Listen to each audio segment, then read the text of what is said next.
Buenas tardes a todos. Les damos la bienvenida a esta nueva charla del ciclo que organiza la Dirección de Personas. Mi nombre es Mónica Rojas, jefe del área de consultoría. Hoy día nos acompaña Jimena Illanes, que es académica del Instituto de Historia de la Universidad, doctora en Historia Medieval de la Universidad de Barcelona, quien nos expondrá la charla La historia como aprendizaje para nuestro presente, la peste negra. Vamos a tener el formato que hemos usado en las otras charlas, aproximadamente 40 minutos de exposición y después los últimos 20 minutos vamos a dejar para preguntas que la pueden hacer levantando la mano a través de la plataforma la mano de la plataforma y también a través del chat. Así que, Jimena, te doy la bienvenida y te dejamos la palabra. Bueno, primero agradecer a Mónica por esta invitación. Siempre es un placer poder compartir conocimiento y reflexiones sobre lo que uno hace. Y voy a compartir pantalla primero para que estemos con la presentación. A ver, ahí sí. Siempre es un placer poder realizar estas charlas y escuchar un poco sus reflexiones también sobre lo que significa la peste negra, que fue una pandemia realmente muy potente y transformó Europa y causó una conmoción profunda. Y el título de esta charla se llama La historia como aprendizaje para nuestro presente, un poco porque, si ustedes pueden ver, aquí les presento la primera imagen. Este es un entierro de las víctimas de la plaga, de la peste negra en Tournai. Es una miniatura, y de cierta manera, trabajando, preparando la presentación, me encuentro con esta imagen, que es del 3 de abril del 2020, donde se muestran ciertas fotografías cómo se prepara uno de los cementerios más grandes de Brasil, ¿no es cierto?, para enterrar a los muertos por coronavirus, porque de cierta manera se han hecho muchas asociaciones sobre el coronavirus y sobre la peste negra. Y la verdad es que si uno busca, googlea, ¿no es cierto?, coronavirus y peste negra, han aparecido muchos reportajes, consultas, fotografías, imágenes, ¿no es cierto?, que están constantemente asociando esta pandemia, ¿no es cierto?, el COVID-19, con lo que significó la peste negra. Hay ecos que nos hacen pensar que hay ciertas similitudes, como la cuarentena. En la peste negra se cerraron las fronteras marítimas, en la aplicación de cordones sanitarios, rutas y viajes, que esto empezó, ¿no es cierto?, está la imagen de que empezó por los mercaderes venecianos, y aquí estamos, ¿no es cierto?, el inicio del COVID se puede observar a través de los aviones, cuando iban llegando personas desde Europa, en Chile. También encontramos similitudes con el cuadro infeccioso, tos, fiebre, etcétera. También que su origen, ¿no es cierto?, que se discute muchísimo, porque su origen viene de China, que hay problemas de higiene, ¿no es cierto?, recomendaciones del lavado de manos, los problemas de la sepultura, como se los mostré en la diapositiva anterior, el protagonismo de los municipios, que podemos ver aquí en Chile, ¿no es cierto?, cómo los alcaldes han tenido un protagonismo relevante, ¿no es cierto?, en cada una de las comunas, la idea de cambios, el tema central que ha sido la salud y la economía. Pero la verdad es que, y esto es súper importante de decir, la historia no se repite, pero rima. Hay que entender los contextos distintos en que nos situamos y lo que significa eso, pero sí nos permite hacer reflexiones desde nuestro presente y quizás mirar nuestro presente, que es muy confuso, con menos angustia, así es que algo ayuda. Y la verdad es que yo le decía a Mónica antes que hasta incluso yo me he sentido, la Edad Media está de moda, porque si bien nunca había sido, o muy poco había sido consultada por los medios de comunicación, en estos últimos meses me han hecho preguntas, me han hecho entrevistas en El Mostrador, en La Segunda, en la revista Paula La Tercera, aquí están algunos ejemplos. Tuve que escribir una columna en el Artes y Letras, di una charla que está en línea, que quizás si a ustedes les interesa se puede compartir, sobre el hombre y lo divino durante la peste negra, una cápsula para la tercera, o sea, es como un interés importantísimo sobre lo que significó la peste negra, porque a nosotros como que nos hace eco de algo, ¿no es cierto? Eh, pero vamos un poquito a centrarnos en algunos aspectos de la muerte negra. En general se habla de muerte negra o peste negra, y me voy a enfocar en esta conferencia en lo que significó las transformaciones en el ámbito de la medicina, para no repetir un poco lo que se vio en la charla de la pastoral y del Instituto de Historia. La verdad es que la muerte negra, que se desarrolla entre 1347 y 1351, es una conmoción total, porque se calcula, se piensa que muere entre el 25, 45, 50% de la población europea, y más grave aún, que después existen rebrotes, es decir, vuelve a aparecer esta peste cada ciertos años, y eso es lo dramático que genera. Es la segunda pandemia de la peste, porque la Yersina pestis, este bacilo, ya había aparecido en el siglo VI, en la época de Justiniano, por eso se llama la peste de Justiniano, que los registros dan cuenta de un caos tremendo, de que afectó toda la cuenca mediterránea, sobre todo la oriental, y que hubo una mortandad altísima, y además una explicación que era muy importante era entender esto mediante que había sido un castigo divino, porque había sido dramático, sobre todo en la capital del Imperio Bizantino, que era Constantinopla. Es considerada para muchos estudiosos, la muerte negra, una de las peores catástrofes de la historia de la humanidad, muy asociada a las guerras mundiales, así de dramático. Y también hay muchos debates entre los especialistas sobre la muerte negra, sobre qué fue lo que primó más o cuáles fueron los factores, ¿no es cierto?, que impulsaron o que generó tanta catástrofe en la población.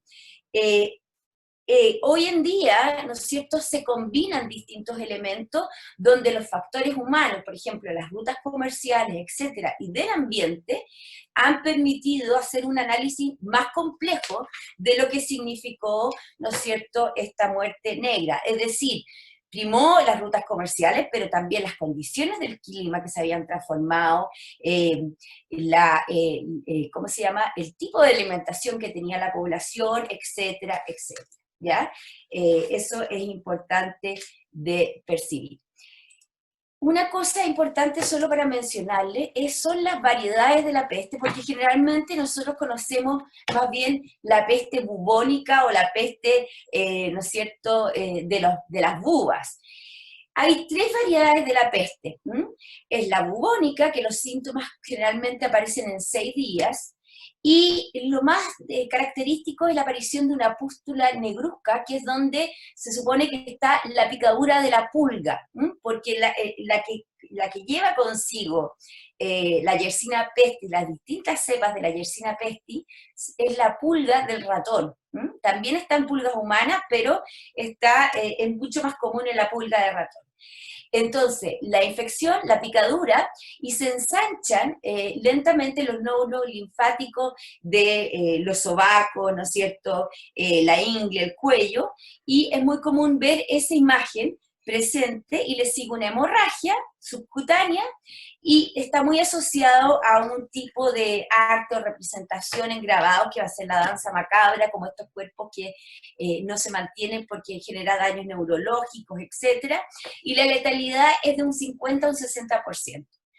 Pero la cepa o la variedad de la neumónica es más grave aún, porque la transmisión de persona a persona, es decir, se transmite porque baja la temperatura y eso, en el fondo, llega directamente a los pulmones la incubación es de 2 a 3 días, ¿no es cierto? Rápidamente la persona tiene dificultades neurológicas, estado de coma, y me equivoqué aquí, no es un 199%, perdón, la letalidad es de un 95 a un 100%. Y la septicémica es transmitida por los insectos, pero que llega directamente a la sangre, ¿ya? Entonces los bacilos de las yersinas llegan directamente a la sangre y eso genera, pero muy rápidamente, el salpullido y la muerte, que se habla de un 100%. Tienen que entender que recién a principios del siglo XX se descubrió, ¿no es cierto?, médicamente, científicamente, lo que era la yersina pestis. Entonces, hay que entender eso por un lado, y vuelvo a insistir, hay que tener en cuenta, porque va a tener distintos efectos la peste en Europa y en el norte de África y en gran parte de Asia, ¿no es cierto? El ambiente, el clima, los climas más fríos, la temperatura y la densidad de la población. Son distintos factores que uno tiene que considerar. Pero además hay que entender una cosa bien relevante, y es que después de la peste de Justiniano, que fue en el año 541, donde también hubo rebrote, ¿no es cierto?, Europa se mantuvo bastante libre de enfermedades epidémicas, de epidemias. Habían otros tipos de enfermedades muy asociadas a la malnutrición, ¿no es cierto?, al hambre, a enfermedades de planta, ergotismo, una de las más como estigmatizadas, que es otro tipo de enfermedad, que es la lepra, pero no me voy a detener en eso.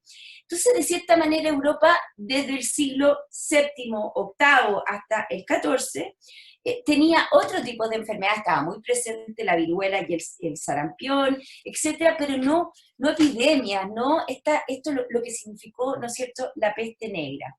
Y además Europa, desde el siglo XI al XIII, había como crecido y madurado, o sea, la población aumentó en un 300%. Siempre la fragilidad de este periodo era esa crisis como de subsistencia, el peligro de la crisis de subsistencia, la alimentación suficiente para la población.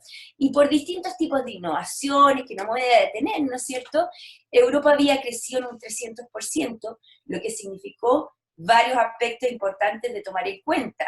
Se aumenta la frontera del occidente cristiano, las conexiones con Rusia, Iberia, Palestina, el comercio y los viajes se hacen más intensos. En este mapa se muestran las rutas comerciales, las confederaciones comerciales que existen, ¿no es cierto? Conexiones con el Báltico, con el Mar del Norte, con el resto del continente. O sea, de cierta manera todo esto también favorece cuando hay una nueva enfermedad como la peste negra, favorece el contagio, ¿ya? Y eso es re importante también de entender. Pero ya a fines del siglo III nos vamos a encontrar con esta situación, ¿no es cierto?, que está como esta Europa madurando, pero a fines del siglo XIII y principios del siglo XIV,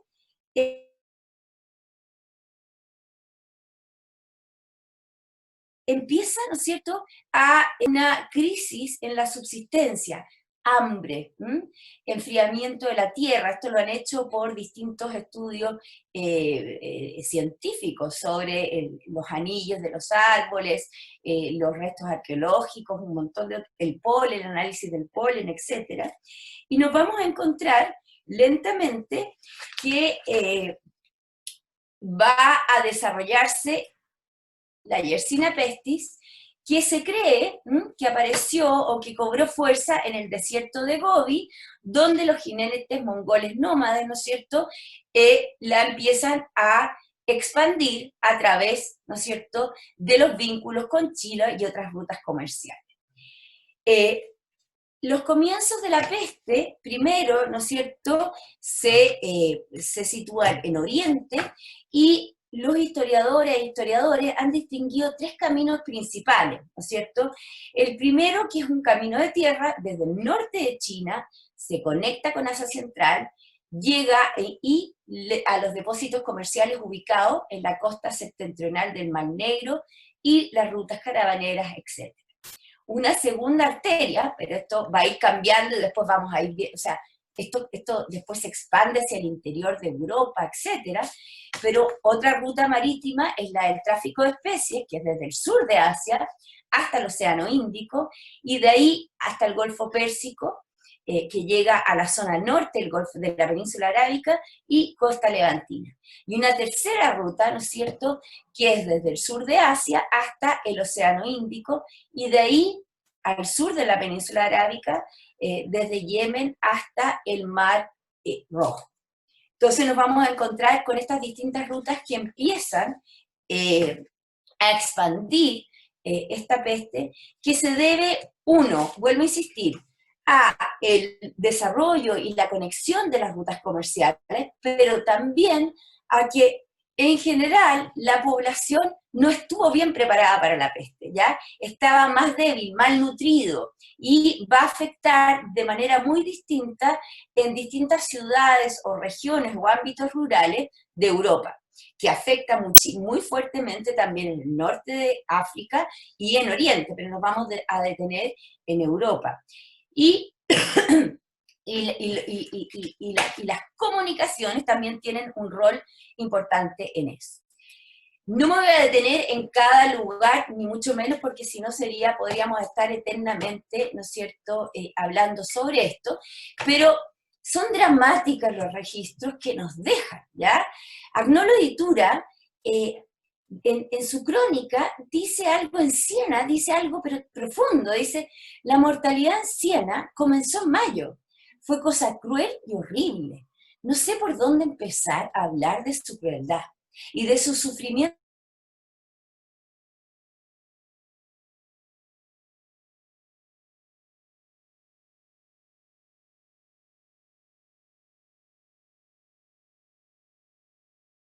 Tan horrible, puede considerarse bienaventurado. Y las víctimas morían casi inmediatamente.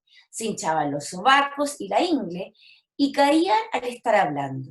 El padre abandonaba al hijo, la mujer al marido y el hermano al hermano, pues esta enfermedad parecía atacar por el aliento y la vista, y así moría. Esta es una miniatura que es posterior del siglo XV, que refiere a una escena bíblica, pero sin embargo habla perfectamente, ¿no es cierto?, de la peste bubónica y del registro, el recuerdo de lo que significó esto. Se habla del propio presente, aunque refiera a un relato bíblico, y eso es importante observarlo en las representaciones. Aquí tenemos una imagen de los 3 vivos y los 3 muertos. Esta imagen es de antes de la peste negra, pero ya está presente para que entiendan que muchas transformaciones que existen después de la peste negra ya se estaban produciendo antes. Y esta relata la historia de 3 personas, ¿no es cierto?, de 3 mujeres de la élite, que se encuentran con 3 muertos y que les dicen, nosotros estábamos igual que ustedes, pero así nos vamos a convertir. Y si se fijan estos cuerpos, hay uno que está lleno de gusanos, ¿no es cierto?, descomponiéndose, otros ya como esqueletos. Esta imagen de la muerte empieza ya desde antes de lo que se inicia la peste negra. Pero sigo con Agnolo Di Tura, que dice, y nadie podía encontrarse a nadie que enterrara a los muertos por amistad o por dinero. Los miembros de una familia llevaban sus muertos por una zanja, como podían, sin sacerdote, sin oficios divinos. Es la misma imagen que tenemos del principio cuando yo les mostraba el entierro en Tournai. Tampoco sonaban a muerte las campanas, y en muchos lugares de Siena se excavaron grandes pozos y se cubrieron con la multitud de muertos, y fallecían por centenares, de día y de noche, y todos eran arrojados en esas zanjas y cubiertos de tierra. Y en cuanto las zanjas estaban llenas, se excavaban otras. Y yo, Agnoli de Tura, enterré a mis 5 hijos con mis propias manos. Y así tantos murieron que todos creyeron que aquel era el fin del mundo. O sea, nos deja una imagen dramática, incluso del drama de no poder enterrar en una sociedad cristiana, que era tremendamente relevante el rito mortuorio. O sea, esta rapidez de la llegada de la muerte y como invasiva, de omnipotencia de la muerte. Y en Boccaccio 8, el de Camerón, que nos cuenta la historia, ¿no es cierto?, de 10 jóvenes que huyen de Florencia, también nos habla del drama de lo que está sucediendo en Florencia, ¿no? Este retrato es posterior del siglo XIX, pero, y dice así: y digo pues que los años de la fructífera encarnación del Hijo de Dios habían llegado a 1348, cuando en la egregia ciudad de Florencia, espléndida entre todas las de Italia, sobrevive la mortífera peste, la cual, por obra de cuerpo celeste o por nuestros inicuos actos, la justa ira de Dios envió sobre los mortales y fue originado unos años atrás en las partes de Oriente, donde arrebató una innumerable cantidad de vidas, y desde allí, sin detenerse, prosiguió devastadora hacia Occidente, extendiéndose pavorosamente. No valía entonces ninguna previsión ni providencia divina, como limpiar la ciudad por operarios nombrados para tal caso, ni prohibir que algún enfermo entrara en la población, ni dar muchos consejos para conservar la salud, ni hacer no uno, sino muchos actos píos invocando a Dios, en procesiones ordenadas y de otras maneras por las personas devotas. La impotencia de que nada sirve, ¿ya? Imagínense eso, que quizás también lo hemos sentido hoy en día. En todo caso, al iniciarse la primavera del año anterior, comenzó la peste sus horribles efectos, apareciendo de una manera casi milagrosa. Pero no ocurrió como en Oriente, donde el verter la sangre en la nariz era signo de muerte inmediata, sino que aquí, al empezar la enfermedad, salíale a las hembras y a los varones en las ingles y en los sobacos, que a veces alcanzaban el tamaño de una manzana común, o como un huevo, unos mayores que otros. Vulgarmente se les denomina bubas. Las mortíferas inflamaciones iban surgiendo por todas partes del cuerpo y se convertían en manchas negras o lívidas que surgían en brazos, piernas y demás partes del cuerpo. Un poco como yo les mencionaba, ¿no es cierto? Esa es una descripción de la peste bubónica.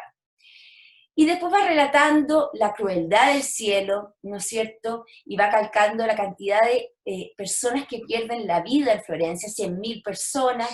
¿Quién habría pensado antes de la peste que la ciudad tuviese tantos habitantes? Generalmente los números hay que tener cuidado porque muchas veces la sensación es, se exagera a veces en la cantidad de números que describen estos cronistas que nos están contabilizando, ¿ya? Pero dice, muchos de los vecinos tomaron una costumbre más por el temor de que la corrupción de los muertos los perjudicara que por caridad hacia los difuntos. Esta costumbre consistía en que ellos y algunos de los portadores sacaban de sus casas los cuerpos fallecidos, colocándolos ante el umbral de sus puertas, donde generalmente por la mañana podían verse en gran número por los que pasaban por allí. Luego hacían venir los ataúdes y por ser tan excesivo el número de muertos, debían colocarlos sobre una tabla. Además, no era raro que en un solo ataúd juntaran 2 o 3 muertos a la vez. Una vez una caja misma sirvió para la mujer y el marido, otro para 2 o 3 hermanos, o para el padre y el hijo. Los sacerdotes que se encontraban con que dentro de un entierro se les añadían 2 o 3 ataúdes llevados por faquires, creyendo acompañar a un solo muerto, la hacían para 7 u 8, o sea, los funerales para 7 u 8 u más, y eran honrados con lágrimas, cirios, etcétera, etcétera. O sea, nos está hablando de un drama profundo de lo que está sucediendo en Florencia, pre-registro de otras partes también de Europa. El obispo de Bath también registra algo que es muy preocupante también, no solo la muerte, sino que también que no hay sacerdotes que se encarguen de los feligreses, ¿no es cierto? Algunos no están dispuestos por devoción o por un estipendio a dar atención personal a sus lugares, ni a visitar a los enfermos y administrarles los sacramentos de la iglesia. Tenemos entendido que muchas personas están muriendo sin el sacramento de la penitencia. Persuadir a todos los hombres, en particular a los que hoy están enfermos o puedan caer enfermos en el futuro, de que si están a punto de morir y no pueden obtener los servicios del sacerdote, entonces deben confesarse entre sí, ¿no es cierto?, la penitencia fundamental antes de la muerte. Dentro de todo este drama hay un fenómeno que lo voy a mencionar muy rápidamente, que son los flagelantes que aparecen en algunas regiones de Europa y que la presencia quizá donde está mayormente registrado es la zona de Renania, Alemania, ¿no es cierto? Eh, los flagelantes no son del siglo XIV, sino que vienen de otros también anteriormente, sobre todo en el año 1000, ¿no es cierto?, este sentido que Cristo iba a venir por segunda vez a la tierra, etcétera.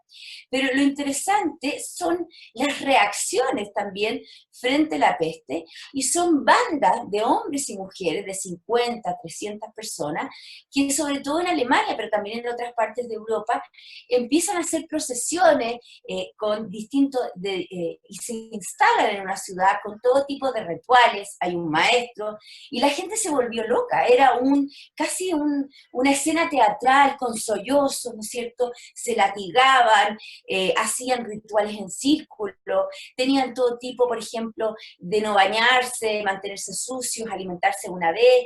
Entonces ellos se presentaron por un tiempo como los mártires que están haciendo los sacrificios por los pecados de los hombres, e incluso en muchas ciudades la población los recibía, les daba alimento, vivienda, sirios, etcétera, considerándolo y haciendo caso omiso del clero que miraba esto con preocupación. Y además, ¿no es cierto?, dentro del movimiento de los flagelantes, aparecieron persecuciones a los judíos, que no, tampoco es nuevo, ¿no es cierto?, acusándolos de envenenar las aguas, que habían sido los provocadores de la peste en la ciudad, etcétera.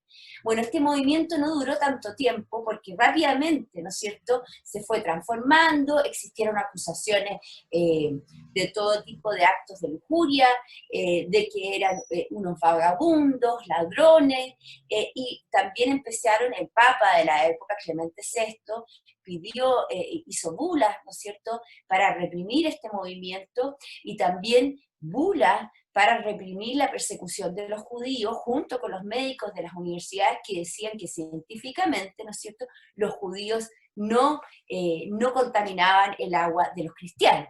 Pero es un poco para que ustedes observen las reacciones que existen en esta época y las citas, ¿no es cierto?, que reflejan esto. Dice, mientras las pestes aún estaban activas, pasando de una ciudad a otra, en Alemania, Flandes, Lorena, etc., hubo hombres que se levantaron para formar una nueva secta para su propia autoridad. Desnudos hasta la cintura, se tuvieron en grandes grupos y bandas y marchaban en procesión por los encrucijados y las plazas de las ciudades y poblados. Formaban círculos y se golpeaban las espaldas con pesados azotes, regocijándose al hacerlo, dando altas voces y cantando himnos apropiados a sus ritos, recién compuestos para él. Así durante 33 días, porque era la edad de Cristo, marcharon por distintas ciudades haciendo penitencia y dando un gran espectáculo a la gente. Se daban latigazos en los hombros, en los brazos, con azotes desprovistos, etc. O sea, era un verdadero teatro, ¿no es cierto?, lo que podemos ver con el movimiento de los flagelantes, que finalmente alrededor del año 1350 desaparecieron, ¿no es cierto? Pero el impacto de la peste tiene muchas, y no me voy a detener mucho en esto porque quiero irme más bien a un ámbito diferente, pero el impacto de la peste significó un quiebre profundo en la vida cotidiana, en las formas de vida, o sea, como a nosotros también nos ha significado en este meses. O sea, primero que muere mucha gente, ¿ah? Hay cuarentena, se tienen que encerrar, ¿no es cierto? Hay temor, no se entiende esto. Y hay distintas respuestas. La respuesta epicúrea, que quizás lo podemos ver bien reflejado en el Decamerón de Boccaccio, ¿no es cierto? Esta búsqueda del placer, de no pensar, de disfrutar, ¿no? Porque el mundo se va a acabar, o sea, hay una inversión de los valores también. ¿Eh? Y en vez de la piedad o el intelecto, ¿no es cierto?, el ingenio y la sagacidad aparece muy bien representado en la literatura, por ejemplo, etc. O sea, hay transformaciones y tópicos literarios que van apareciendo. También hay una transformación en las instituciones colectivas. La sociedad medieval siempre ha sido una sociedad del grupo, de lo colectivo, ¿no es cierto?, de la colaboración, de los gremios, de las cofradías. Y aquí hay un cierto quiebre en esto, y muchos plantean, ¿no es cierto?, que si bien en el siglo XIII, esto antes de la peste negra, hay un comienzo del desarrollo del individualismo, va a dar paso también al humanismo, ¿no es cierto?, al centrarse en el hombre sin denegar por ningún motivo, ¿no es cierto?, de las creencias cristianas.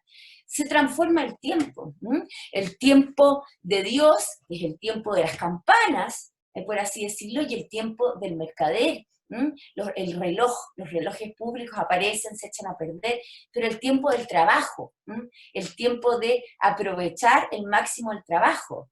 Y hay cambios psicológicos profundos, como yo creo que toda la población en Chile y en el mundo la está viviendo, y que está muy asociado al sentimiento religioso.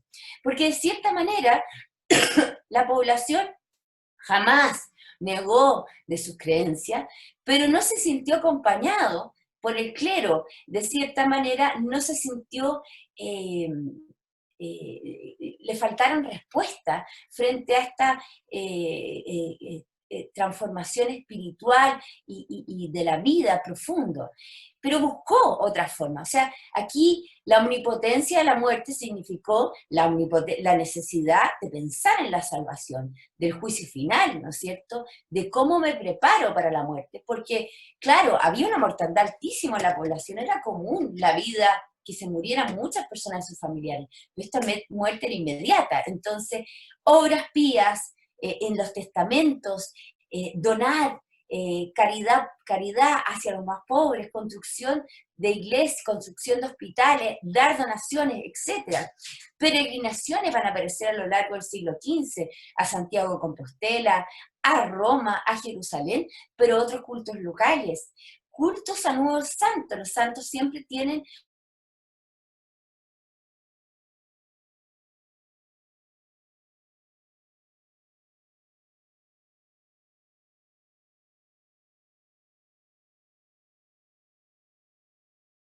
hechas con las bubas.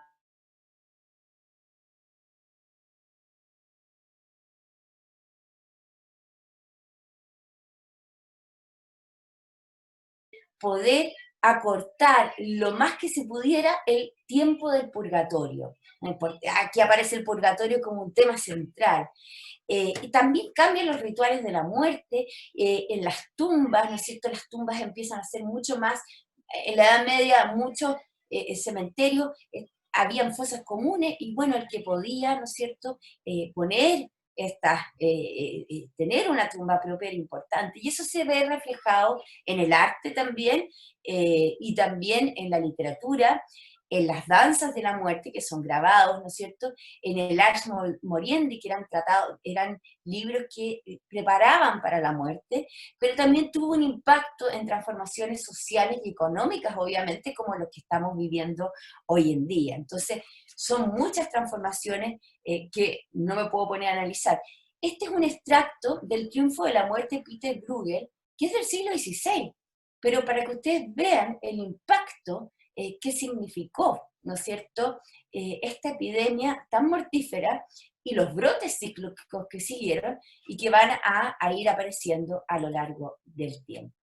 También aquí les muestro algunas imágenes para que ustedes vean lo que yo les estoy mencionando. Por ejemplo, estas danzas de la muerte van a ser muy populares en el fines del siglo XIV, pero en el XV son muy populares, sobre la muerte bailando, con gusanos que salen por las entrañas, o también las danzas de la muerte que nos recuerdan que la muerte es igualitaria, porque a todos nos va a llegar por igual.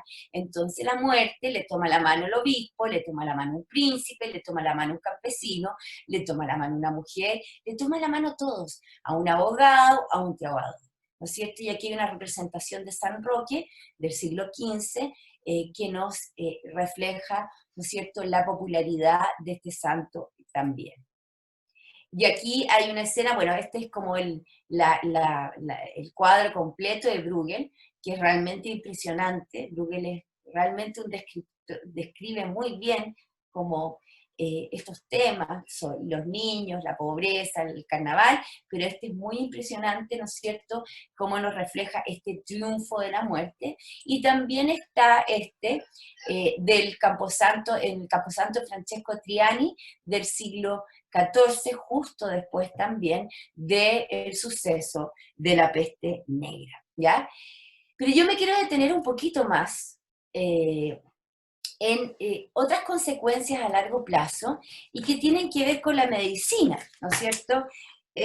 Porque de cierta manera, si falló quizás el clero, ¿no es cierto?, en, el, en lo que es la congoja espiritual, aquí lo podemos ver también que falló la medicina en la época. ¿Por qué? Porque, y una de las transformaciones que también podríamos agradecer, de cierta manera, a pesar del drama que significó esto, fue la transformación de la medicina, de la salud y de muchos aspectos de eso. Porque, de cierta manera, la medicina medieval estaba basado en la cultura clásica. Era muy fuerte, se leía a Galeno, a Hipócrates, perdón, y los comentadores árabes sobre esas obras. Era muy importante, ¿no es cierto?, la creencia de la medicina a través de los clásicos. Y además la medicina estaba bastante jerarquizada, ¿no es cierto?, pero muy basado en la teoría médica. En lo más alto de la escala social tenemos a los médicos que habían estudiado en las universidades, ¿no es cierto?, y que seguían un método escolástico, abelardiano de cierta manera, donde leían distintas obras y discutían los argumentos de uno y otro autor. Pero más allá de eso, no tenían mayor práctica, de cierta manera. Y además el clero, así como el clero falló en esto, también los médicos durante la peste negra se vieron como superados. Muchos miembros muchos médicos también eran clero, o sea, estudiaban en las universidades y estaban sobrepasados, igual de confundidos, de cómo abordar esto, ¿ya? De cierta manera, es bien impresionante cómo se nota o se percibe una crisis del sistema médico en la época. Esto es muy bonito. Aquí vemos, hay distintos tipos de personal de la salud, como así decirlo, desde lo contemporáneo. Aquí a la izquierda tenemos, es muy bonito el libro Los oficios de los barberos cirujanos en York. Aquí hay un cirujano que está realizando una sangría, y aquí tenemos otra miniatura, probablemente es un cirujano barbero también, que está extrayendo una muela, un diente. A nadie le hubiera gustado ir al dentista, ¿no es cierto?, en la época, porque yo me imagino los dolores que tiene que haber significado de cierta manera. Pero el antiguo sistema médico, aquí también tenemos una imagen de Constantino el Africano, que está del siglo XII, un médico, ¿no es cierto?, que está analizando la orina de sus pacientes. Tenemos otra imagen muy bonita, que es la dispensación de medicamentos, que es un boticario, ¿no es cierto?, del siglo XIV, y también tenemos otra imagen que no está muy nítida, porque la British Library no me dejó descargarla, que es un libro de cirugía, donde están los diferentes procedimientos de cirugía, ¿ya? O sea, para que, por mientras yo les voy hablando, miren estas imágenes tan preciosas, ¿no es cierto?, del antiguo, para que entendamos el antiguo sistema médico. Entonces, además, ¿y en qué se basaba la medicina? En la teoría de los 4 humores, ¿no es cierto? La sangre, la flema, la bilis amarilla y la bilis negra, y cada uno de estos humores están asociados a las partes del cuerpo, y cada uno de estos humores también está asociado a ciertas características humanas, ¿no es cierto? Un colérico, etc. O sea, por un lado estaba la creencia de estos 4 humores y el equilibrio de estos 4 humores, ¿no es cierto? Cuando se generaba un desequilibrio en estos 4 humores, había que trabajarlo corporalmente. Y de cierta manera, los médicos de la época se basaban más en la teoría que en la práctica, es decir, en las lecturas de Galeno y de Hipócrates. Y por otro lado, pero también dentro de médicos, estaban los cirujanos, ¿ya? Los cirujanos venían como los segundos a bordo, los segundos en la escala social de la medicina, que muchos de ellos habían seguido ciertos programas universitarios en las escuelas del sur de Europa, eran prácticos, hábiles artesanos, realizaban operaciones, ¿no es cierto? La flebotomía, sangría, cauterizaban heridas, arreglos en los huesos, eran como traumatólogos también, y muchos de ellos también no habían realizado programas universitarios, sino que tenían, pero tenían cierta cultura. En cambio, los cirujanos barberos, como el que le mostré anteriormente, ¿no es cierto? El cirujano barbero eran generalmente analfabetos y se dedicaban como a reparar fracturas. Obviamente que al significar eso, cobraban bastante menos y en tiempos que no tenían que arreglar fracturas o sangrías, etcétera, cortaban, afeitaban y cortaban el pelo, o sea, tenían distintas funciones. Y también están los boticarios, que siempre han tenido un cierto misterio, porque son los que preparan las medicinas, los ungüentos, y dependen, o sea, son indispensables para los médicos, para los cirujanos, etc. Tienen todo tipo como de libros de cocina, pero en el fondo son las recetas de los distintos ungüentos, y estaban muy bien situados social y económicamente, y se cree lo más probable que estos boticarios, al necesitar de especies exóticas y diferentes, también fueron especieros y comerciantes, es decir, tenían que arreglar la llegada de distintas especies. Y finalmente están los practicantes sin medicina, sin licencia, sin nada, se sabe muy poco de ellos porque no había registro. Lo más probable es que existiera un porcentaje alto de mujeres y que se situaban en aldeas donde no había presencia de médicos ni de cirujanos y que muchas veces curaban, ¿no es cierto?, daban ciertas recetas o también apoyaban en el parto a las mujeres y ¿cómo se llama? Y así, pero no se sabe mucho más porque quedan pocos registros sobre eso. Y entonces este antiguo sistema médico sabía poco de anatomía, sabía poco de patología, no se entendía y aparecieron, ¿no es cierto?, todo tipo de tratados sobre la peste, o sea, los médicos escribían, trataron de entender esto y hicieron tratados donde se dividían en tres partes: las causas, ¿no es cierto?, las medidas preventivas y las curas.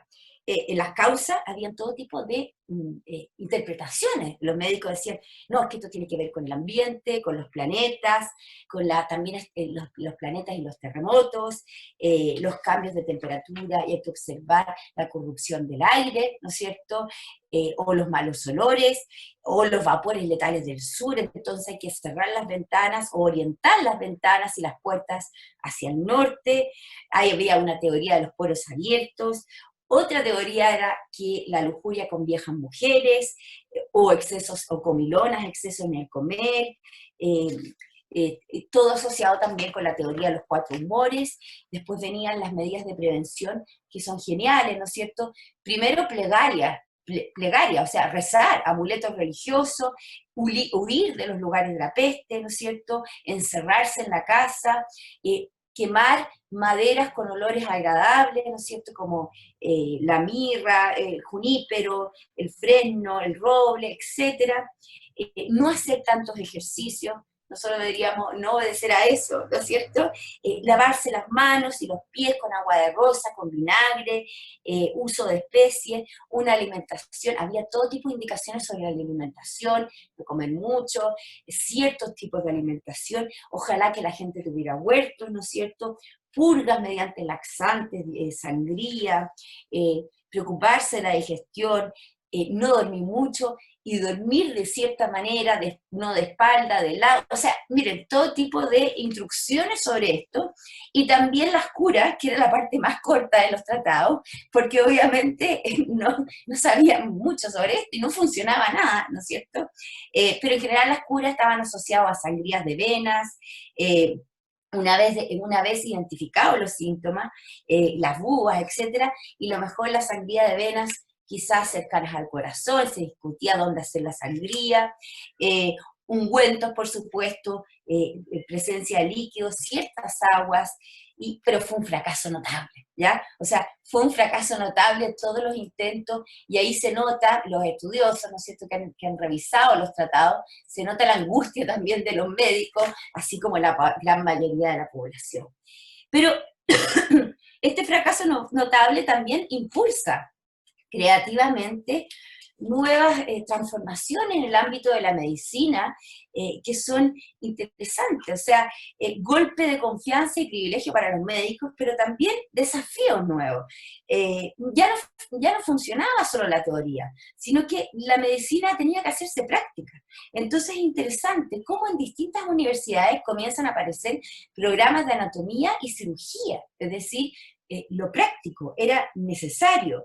Y aparece también la necesidad de aplicar el método científico, no solo discutir las teorías de uno y otro, sino que observar y analizar, ¿no? Y esto está muy bien reflejado también en las miniaturas. Por ejemplo, aquí hay una disección de un cadáver en un manuscrito del siglo XV, es decir, estamos viendo el analizar internamente el cuerpo, el diseccionar. Al principio eran ciertas estaciones del año que se podían realizar disecciones, en algunas partes de Europa, después en todas las estaciones del año, etcétera, fueron evolucionando. Y empezaron a aparecer manuales quirúrgicos, prácticos, y los cirujanos empiezan a cobrar bastante relevancia dentro, ¿no es cierto?, un protagonismo importante porque eran hombres de acción, y que si bien eran cultos, pero no tenían esa tradición universitaria tan fuerte, pero también impulsa otra cosa, que es traducir obras médicas en lenguas vulgares, lo que significa, ¿no es cierto?, que va a ser una lectura para quien pueda leer, lo podría leer. Entonces es interesante observar eso. Aparecen guías prácticas, porque el público lego, o sea, la población que incluso no es especialista en medicina, la población con una cultura escrita, quería saber todo tipo de recomendaciones, no solo sobre la peste, sino para el dolor de estómago, para el dolor de muelas, para etcétera. O sea, un montón de aspectos que empiezan a aparecer aquí. Proliferación de remedios caseros, es decir, esto ya empieza a ser mucho, circula mayor información. Y uno de los aspectos que a mí más me gusta, porque son los temas que yo trabajo, es el nuevo papel asignado a los hospitales.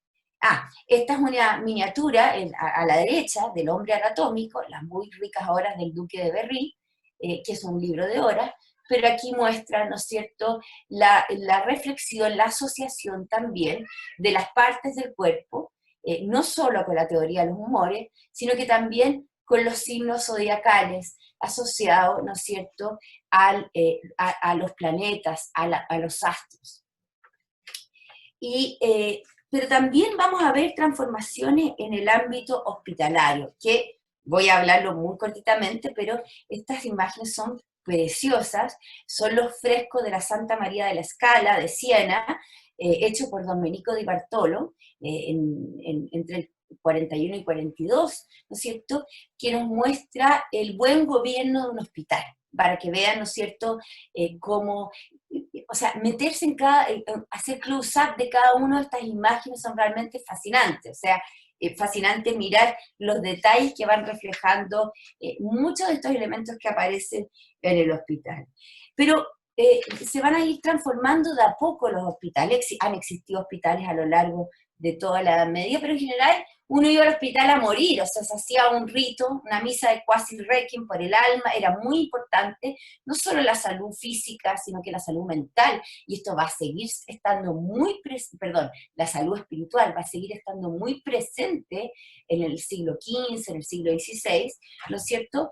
Pero además empieza a aparecer la idea de que hay que curar a los pacientes. Entonces van a haber cambios de objetivos en muchos de estos hospitales, estrategias distintas. Es decir, tratemos de disminuir la mortandad. La mortandad va a seguir siendo alta, pero los esfuerzos no son menores. Se construyen en muchos hospitales grandes pabellones que incluso podemos ver la misma estructura arquitectónica a principios del siglo XX. grandes pabellones y las camas se ponían justo, ¿no es cierto?, debajo, apegados a los muros y debajo de las ventanas para una mayor ventilación. Y al centro de los pabellones se ponían los servicios donde atendían, ¿no es cierto?, el personal médico o el personal asistencial. Habían largas hileras de camas, ¿no es cierto? Muchas veces las camas había que compartirlas de a 2 y 3, pero muy importante el lavado de la sábana, y además empiezan a aparecer bibliotecas, se empiezan a asociar bibliotecas médicas a los hospitales, es decir, el estudio de la medicina, de la cirugía, de la anatomía, ¿no es cierto?, vinculado al hospital. Entonces es bien relevante esto que va a ir transformándose. Empiezan a aparecer secciones en los hospitales, ¿no es cierto? Antes se metían todos en un mismo lugar, y los hospitales más modernos, de corte más moderno, que empiezan a aparecer en el siglo XV y en el XVI, muchas veces fusionan hospitales muy pequeños de la ciudad, y hay un gran hospital donde está la sección de los expósitos, de los niños abandonados, de las enfermedades contagiosas, de la sección de orate, de las locas, y así sucesivamente, ¿no es cierto? Hay una transformación en la administración y en las estrategias. Pero también, ¿no es cierto?, nos vamos a encontrar con avances en la salud pública, en la sanidad. Es decir, ya había sido, la salud pública empieza a ser un fenómeno común en todos los centros urbanos. ¿Ah? Y es interesante que aparece, que empieza a cobrar fuerza con la peste, durante la peste, porque hay que organizarse, hay que establecer cordones sanitarios, cuaresmas, etc. Pero ya traspasado la peste, estas juntas de salud que dirigían los municipios de distintas ciudades empiezan a hacerse permanentes, porque también hay que prevenir. ¿Ya? Y es interesante que al principio, ¿no es cierto?, estas juntas de salud se van haciendo cada vez más complejas. En tiempos de urgencia, la cuarentena, pero después la prevención, informar sobre las epidemias, establecer y dar autorización para los salvoconductos a quienes tengan que ir a regiones o partes de la ciudad que están prohibidas porque están en cuarentena. Es decir, y las juntas de salud empiezan a anotar, ¿no es cierto?, en los salvoconductos, quién es el nombre, propietario, dónde viene, de dónde viene, si tiene, que tiene que tener buena salud, su lugar de origen. Entonces, y también las juntas de salud van a ir haciendo actas de mortalidad con las descripciones de las edades de las personas, de síntomas, etc. O sea, los notarios dentro de los municipios empiezan a abordar esto. También, ya a fines del siglo XV y XVI, esto obviamente que a la población no le gusta mucho, porque es una fiscalización que va a ir aumentando, van a ir aumentando de poder estos funcionarios de la salud pública, inspeccionando la venta de alimentos, la calidad de los alimentos, el control de la sanidad, los hospitales, los entierros, la fabricación y venta de medicina. O sea, no son muy populares dentro de la población porque es visto con cierto resquemor. Pero si bien la cuarentena no funcionó mucho, por lo que la peste, yo les digo, que no se transmite solamente de persona a persona, sino que también por la pulga de las ratas, ayudó a mejorar las condiciones higiénicas de salud, ¿no es cierto? Jimena, También ¿sí? Disculpa, ¿te puedo interrumpir? Tenemos una pregunta, y ya que estamos ¿sí? también acercándonos al tiempo. Dice ¿Ya? Leonardo Bansi, si existe una tendencia histórica de las pandemias a originarse en Asia, y de ser así, ¿cómo se explica? Mira, hay focos inveterados, se habla de ciertos focos en algunas regiones de Asia, como el desierto de Gobi, China, etcétera, pero está muy en discusión. En el fondo, el COVID no tiene nada que ver como enfermedad, como etcétera, con lo que es la peste negra. Pero, por ejemplo, para el caso de la peste negra, hay focos inveterados que se asocian a China, Siberia, a el desierto de Gobi, etc. El origen del COVID, ¿no es cierto?, que lo situamos en China, etcétera, habría que asociarlo también, porque esto son múltiples factores, no solo ecológicos, sino que también también tiene que ver con un clima, tiene que ver, por ejemplo, y esto es importante mencionar, hay ciudades, Venecia, o sea, el tema, el control de la higiene de la ciudad era importantísimo, pero fue dramático en Venecia la peste negra. En cambio, en Nuremberg hubo una mortandad más baja. En Europa del Este, entonces, claro, el origen, en el caso de la peste negra, se sitúa en el desierto de Gobi, se cuestiona si fue en China o no, porque en el fondo se trabaja con restos arqueológicos, con análisis del polen, con análisis del clima, etc. Yo no podría hablar así del COVID exactamente, pero claro, estas son las similitudes que nosotros encontramos, ¿ya? No sé si le queda claro. Ok. Mira, Manuel Pérez también hace una pregunta. Dice, ¿cuándo se supo que la enfermedad se transmitía por la pulga de los ratones? ¿Y qué medidas tomaron? Eh, Algunos autores como que hacían mención, pero más bien por un tema de salubridad, de que habían ratones muertos, etcétera, porque eran muy comunes los ratones en esa época. Cuando se sabe que la pulga llevaba consigo la Yersinia pestis y la transmitía a los ratones y de los ratones a los seres humanos, o de las pulgas a los seres humanos, eso se sabe al principio del siglo XX. No, o sea, no hay un análisis completamente científico de la enfermedad.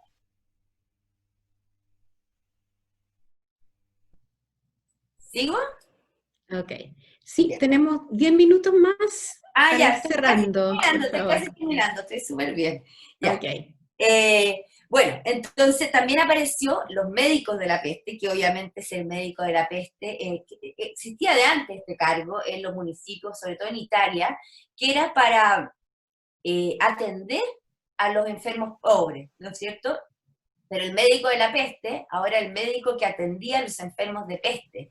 Y obviamente eran cirujanos menores, porque nadie quería, era muy riesgoso, nadie quería, ¿no es cierto? Era un trabajo difícil, era muy riesgoso, era desagradable, entonces al parecer los médicos de la peste no eran muy cotizados, ¿no es cierto?, en la época. Pero ya en el fondo creo que me puede dar algunas características de estas transformaciones y me gustaría mencionarle como muy rápidamente otros aspectos así, muy rápidamente. La pandemia no solo terminó en 1351, sino que aparece en 1361, en 1361, aunque con una mortandad menor del 15 al 20%, y hubo rebrotes cada 2, 3 años, cada 4 años. Entonces fue dramático. ¿Ah? Aunque muriera mucho menos personas, fue dramático, generó o sea, un temor, imagínense lo que significa, de nuevo, pero ¿cómo? Etcétera.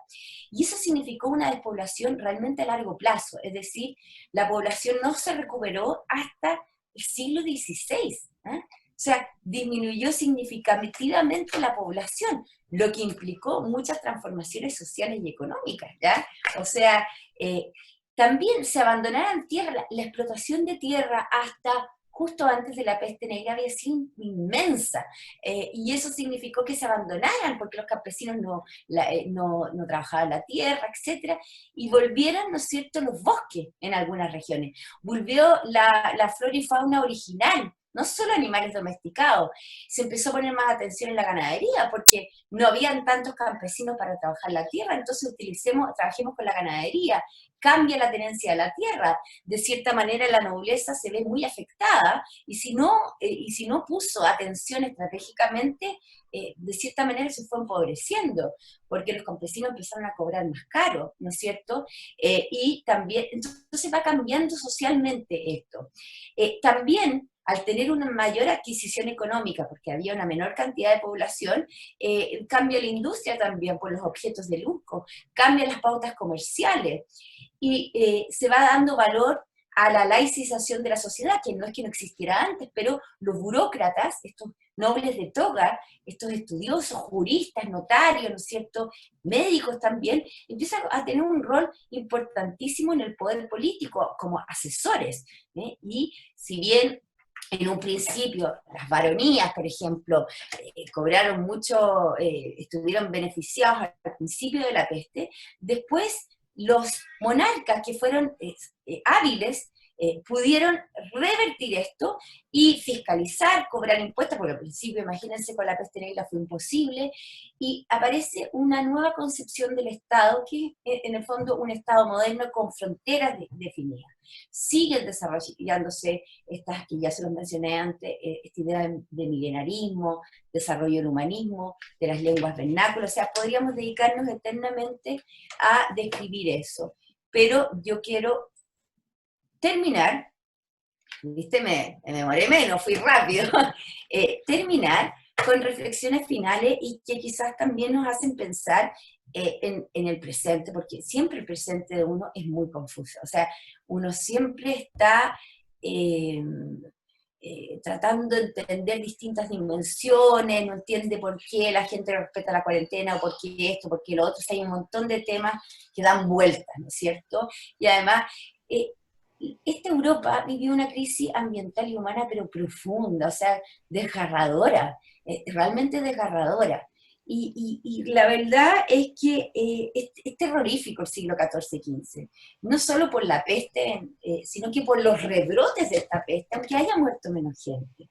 Esa impotencia del hombre frente a la naturaleza, que yo creo que también nos cala hondo hoy en día, porque nos creemos tan superpoderosos, y esto es como que nos hace volver a pensar en el medio en que nos desenvolvemos y en esa armonía que quizás deberíamos tener. Entonces, claro, yo solamente esto nos sirve de consuelo, pero en retrospectiva, o sea, una historiadora puede mirar con cientos de años que hubieron ventajas, ¿no es cierto? Algunas ventajas.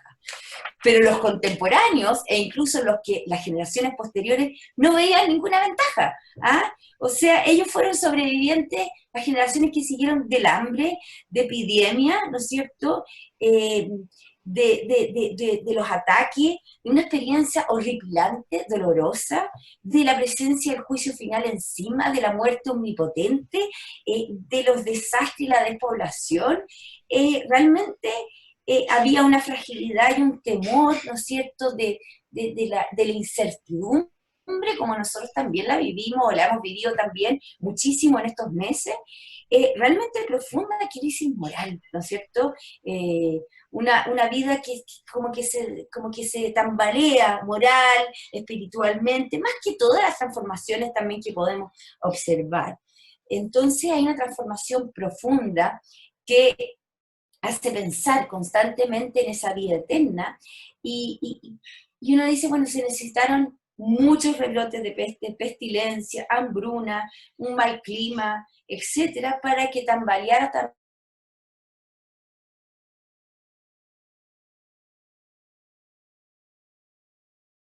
el entorno profundo.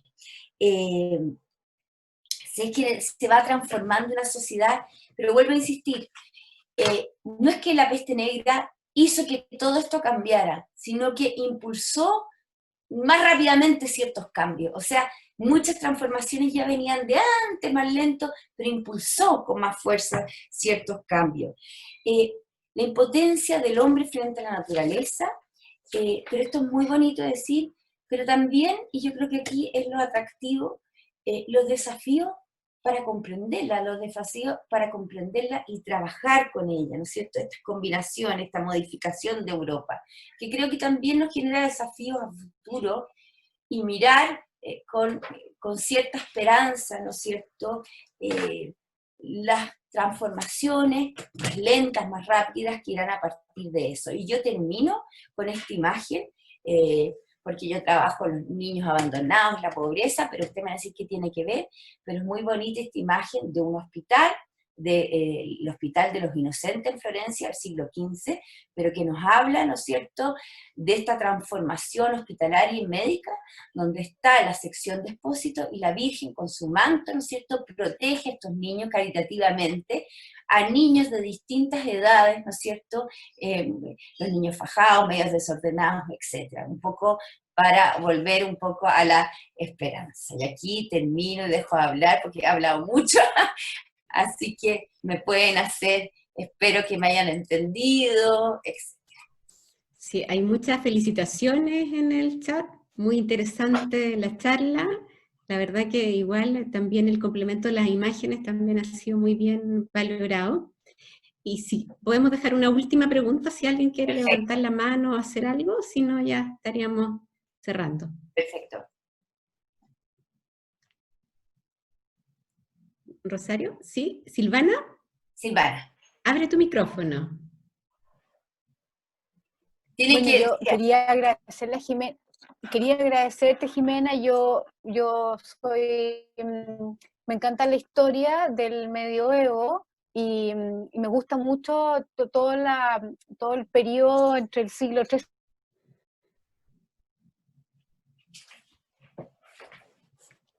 Ay, me quedé pegada, parece. Ay, A ver, ¿sí? Ahora ahí, sí, No, Silvana. te quería agradecer porque la charla ha sido muy interesante, a mí me gusta mucho leer y me encanta. se me queda pegada. Se A quedó ver. pegada. Pobrecita. Va con problemas de internet. Se nos fue. Pero siguen los agradecimientos, dice maravillosa la charla, Ay, muy ay, que me interesante. alegro, que me Habían alegro. algunos que habían escuchado tu charla que diste en la pastoral, dice que esto fue igual enriquecedor porque fue una mirada diferente. Así Claro, que me preocupé mucho de que hay una parte que tengo que mencionarla y que pero me preocupé de abordar otros ámbitos y las imágenes medievales, los manuscritos, las miniaturas medievales son tan maravillosas que, mira, yo creo que lo que más disfruto de preparar una charla, bueno, estudio y todo, lo que más disfruto es buscar las imágenes con buenas resoluciones y me quedo maravillada cada vez que las veo del cirujano, del no sé qué, o sea, son preciosas, entonces es una oportunidad para mí para mostrar lo interesante que es el periodo medieval, a pesar que de mirar la pandemia, la peste y todo, pero son tan bonitas, así que feliz, muy contenta sí. también, qué bueno que les haya gustado. Te agradecemos, Jimena, la verdad que muchos agradecimientos, la gente está muy interesada en el tema y como te digo, muchas felicitaciones, excelente charla, tu capacidad, tu motivación, así que Me alegro mucho, y cuando quieran. así, Otro ok, tema, muchas medieval. gracias, súper, muchas gracias y muchas gracias a todos y los dejamos invitados para la charla del próximo miércoles, así que tengan una buena tarde y acuérdense que hay una pausa digital.